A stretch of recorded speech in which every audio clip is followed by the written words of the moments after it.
इस स्टोरी की डिमांड हमारे सब्सक्राइबर हर्ष, चेतन और भाभिनी जी ने की थी, तो चलिए इस स्टोरी पर चलते हैं। ऐसा माना जाता है कि आत्माओं की दुनिया जितनी डरावनी होती है उतनी ही विचित्र भी, लेकिन ये जितनी विचित्र होती है उससे भी कई ज्यादा अचंभित कर देने वाली होती है। ऐसी एक घटना सन 2002 में केरला के एक प्रोफेसर सुकुमार के साथ घटी। अपनी पत्नी के देहांत के बाद सुकुमार अपनी बेटी राजेश्वरी और अपने पैरालाइज्ड पिता के साथ एक साधारण जिंदगी जी रहे थे, लेकिन कोई नहीं जानता था कि एक असाधारण शक्ति उनकी जिंदगी को तहस नहस करने वाली थी जब सुकुमार का सामना हुआ एक यक्षिणी से।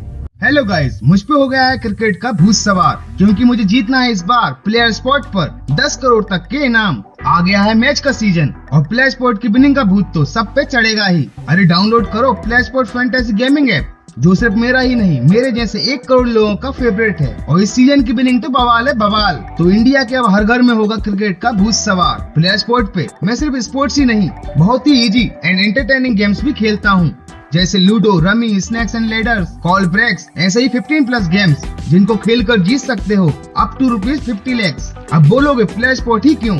10 करोड़ तक की विनिंग प्राइज और रोज ऐसे नए नए अलग offers, easy withdrawal with no KYC, 1 crore users, trustworthy and secure है। ये एंड्रॉइड और iOS दोनों पर अवेलेबल है। तो ये मैच सीजन अपने फ्रेंड्स को भी यहाँ बुलाओ और जीतो रेफर एंड अर्न का बोनस। अब लेट मत करो, नीचे लिंक से तुरंत क्लिक करके इंस्टॉल करो प्लेयर स्पॉट और भिड़ते हैं अपने फेवरेट क्रिकेट टीम या फेवरेट गेम्स के साथ। Link is in description.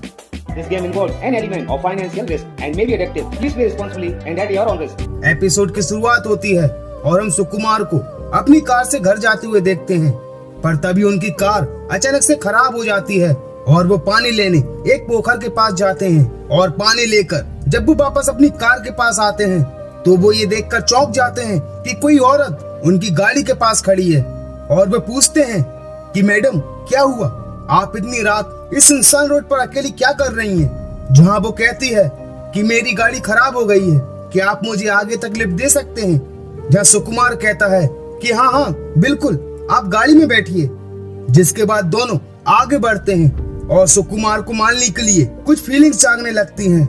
वो इतनी सुंदर जो थी। और तभी मालिनी सुकुमार के साथ छेड़खानी करने लगती है, पर ये तो उसका ख्याल था जब मालिनी की आंखों से आंसू बह रहे थे। और वो पूछता है कि आप रो क्यों रही थी? जहाँ वो बताती है कि मेरे घर वाले मेरे साथ बहुत बुरा बर्ताव करते थे, जिससे तंग आकर मैंने अपना घर छोड़ दिया।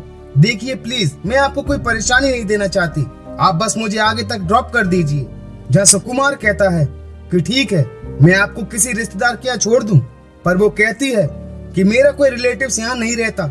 जहाँ सुकुमार कहता है कि इफ यू डोंट माइंड, अगर आप मेरे साथ मेरे घर पर रहिए, मेरी बेटी के साथ आप रूम शेयर कर सकती हैं जब तक कि आपका कोई अरेंजमेंट नहीं हो जाता। जहाँ मालिनी मान जाती है और दोनों घर आ जाते हैं, जहाँ उनका कुत्ता मालिनी को देखकर काफी भौंकने लगता है और राजेश्वरी भी मालिनी को देखकर चौंक जाती है कि पापा किसे अपने साथ ले आए। जहाँ सुकुमार बताता है कि बेटा ये मालिनी है, कुछ दिन हमारे साथ रहेंगे। जहाँ राजेश्वरी भी एग्री हो जाती है, पर उनका कुत्ता लगातार भौंके जा रहा था, क्योंकि उसे यह आभास हो चुका था कि मालिनी एक इंसान नहीं बल्कि एक बुरी आत्मा है, एक यक्षिणी है। वहीं राजेश्वरी मालिनी के साथ काफी घुल मिल गई थी। और तभी राजेश्वरी की बुआ घर आ जाती हैं, जो कि प्रेग्नेंट थी। जहाँ मालिनी भी विशाला को देखकर काफी खुश हो जाती है और विशाला के पेट पर हाथ फेरने लगती है। वहीं अगली सुबह जब राजेश्वरी खिड़की के पर्दे खोलती है तो सूरज की रोशनी जैसे ही मालिनी पर पड़ती है, वो काफी जोर से राजेश्वरी के ऊपर चिल्लाने लगती है और कहती है कि पर्दे बंद करो, सूरज की रोशनी मुझे सहन नहीं होती। और राजेश्वरी डरते हुए पर्दे बंद कर देती है, पर उसे मालिनी का बर्ताव कुछ अजीब लगता है। और उसी दिन दादाजी की तबीयत भी अचानक से खराब हो गई थी। उनके गले पर कुछ अजीब तरह के निशान उभर चुके थे, जैसे किसी कीड़े ने उन्हें काट लिया हो। और तभी मालिनी भी वहाँ आ जाती है, जिसे देखकर दादाजी भी काफी डरने लगते हैं, जैसे कि उन्हें मालिनी की सच्चाई पता पड़ गई हो। और तभी उनका कुत्ता भी मालिनी को देखकर भौंकने लगता है। वहीं जब मालिनी दादाजी के पास जाती है तो वो और घबराने लगते हैं, क्योंकि मालिनी की सच्चाई उन्हें पता थी। वहीं दूसरी ओर मालिनी और सुकुमार भी एक दूसरे को पसंद करने लगे थे और काफी करीब भी आ गए थे और दोनों शादी करने का फैसला कर लेते हैं। पर बिना मालिनी के अतीत के बारे में जाने सुकुमार का शादी करने का फैसला उस पर काफी भारी पड़ने वाला था। वहीं जब सभी खाना खा रहे होते हैं तो उनका कुत्ता काफी तेज तेज भौंकने लगता है। जहाँ राजेश्वरी कहती है कि पापा, मेरी फ्रेंड की दादी कह रही थी कि अगर कुत्ते बेवजह भौंके तो उन्हें किसी बुरी शक्ति का आभास होता है, उन्हें कुछ ऐसा दिखता है जो हमें दिखाई नहीं देता। और इसे सुनकर मालिनी भी काफी डर जाती है और वो जैसे ही कुकी को घूर कर देखती है तो कुकी भौंकना बंद कर देता है। और उसी रात मालिनी दादाजी के पास जाकर उनका खून पीने लगती है। वो काफी छटपटा रहे थे पर वो कुछ भी नहीं कर पा रहे थे और इस तरह बॉडी का सारा खून पी जाने की वजह से उनकी मौत हो जाती है। वहीं सुकुमार ने कुछ दिनों के लिए शादी करने का फैसला टाल दिया था, पर कुछ महीनों बाद जब सुकुमार पंडित जी से शुभ मुहूर्त निकलवाते हैं और जैसे ही मालिनी बाहर आती है तो वो उस पंडित को देखकर काफी घबरा जाती है और वो पंडित भी मालिनी को देखकर काफी डर जाता है और मालिनी दरवाजा बंद कर लेती है और वो पंडित भी तुरंत वहां से भाग जाता है। जहाँ किसी को भी कुछ समझ नहीं आता कि ये दोनों एक दूसरे को देखकर इतना डर क्यों गए थे, पर राजेश्वरी को कुछ गड़बड़ नजर आती है। वहीं जब मालिनी दरवाजा खोलती है तो वो कहती है कि मुझे ये पाखंड बिल्कुल भी पसंद नहीं है, ये मुहूर्त निकलवाना, फेरे लेना, क्यों ना हम कोर्ट मैरिज कर लें। जब सुकुमार भी उसकी बात को मान जाता है पर राजेश्वरी को अभी भी कुछ समझ नहीं आ रहा था। और उसी रात जब दोनों सो रहे थे तो मालिनी उठकर घर से बाहर चली जाती है और जब राजेश्वरी उसका पीछा करती है तो वो मालिनी के भयानक रूप को देखकर काफी डर जाती है और तुरंत वहां से भागकर अपने पापा को बताती है कि पापा मालिनी आंटी में कुछ अजीब है, मैंने उन्हें सूखे पेड़ पर बैठा देखा और वो काफी अजीब लग रही थी, उन पर जरूर कोई भूत सवार है।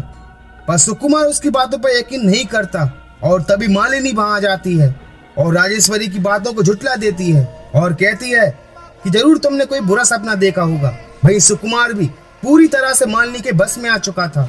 वहीं राजेश्वरी का शक पूरी तरह से यकीन में बदल चुका था कि मालिनी कोई साधारण इंसान नहीं है और वो इसका पता लगाने की ठान लेती है और घर में एक आईना ढूंढती है क्योंकि मालिनी ने घर के सारे आईनों को घर से अलग करवा दिए थे। वहीं राजेश्वरी की बुआ भी उनके घर आ जाती हैं और जब दोनों बात कर रहे होते हैं कि तभी राजेश्वरी उस आईने में से मालिनी को देखती है तो उसके पैरों के नीचे की जमीन खिसक जाती है। वो देखती है कि मालिनी आंटी की जगह एक भयानक सी दिखने वाली कोई चुड़ैल बैठी है और वो तुरंत बहाना करके सीधा पंडित जी के पास पहुंच जाती है। जब पंडित जी बताते हैं कि मालिनी एक इंसान नहीं, एक यक्षिणी है जो लोगों का खून पीकर जिंदा रहती है, जिससे ये काफी सुंदर हो जाती है और अपनी सुंदरता को बनाए रखने के लिए ये पुरुषों का शिकार करती है। यक्षिणी को हर 10 साल में एक भ्रूण की जरूरत होती है, अगर भ्रूण ना मिले तो उसका रूप ढल जाता है और उसकी मौत भी हो सकती है। और उसने अभी तक सुकुमार को इसलिए नहीं मारा क्योंकि वो जानती है कि तुम्हारी बुआ विशाला गर्भवती है और उसे उस भ्रूण की जरूरत है। अगर वो सुकुमार को मार देती तो उसके पास कोई रहने की वजह ना होती, इसलिए उसने सुकुमार को नहीं मारा। हमें जल्द से जल्द उस यक्षिणी को भगाना होगा। वहीं मालिनी भी विशाला को मारने लगती है और घर में पल रहे बच्चे को खाने की कोशिश करने लगती है। जब विशाला काफी चीखती है, चिल्लाती है और उसकी आवाज सुनकर जब सुकुमार कमरे में आता है तो वो उसे भी मारकर काफी घायल कर देती है। और जैसे ही गर्भ को खाने वाली होती है कि तभी पंडित जी और राजेश्वरी भी वहां आ जाते हैं और मालिनी अपने भयानक रूप में सबके सामने आ जाती है और फिर से विशाला की तरफ आगे बढ़ती है। जहाँ सुकुमार उसे रोकने की कोशिश करता है, जहाँ वो पंडित कहता है इसे रोकने का बस अब एक ही रास्ता है, इसके कुछ बाल मुझे ला कर दो। और राजेश्वरी कुछ बालों को तोड़कर पंडित जी को दे देती है और वो पंडित बाहर जाकर अपने साथियों के साथ साधना शुरू कर देता है। वहीं वो डायन, वो यक्षिणी सभी को मार रही थी और राजेश्वरी जैसे ही उस यक्षिणी को कांच दिखाती है तो वो खुद अपने रूप को देखकर काफी डर जाती है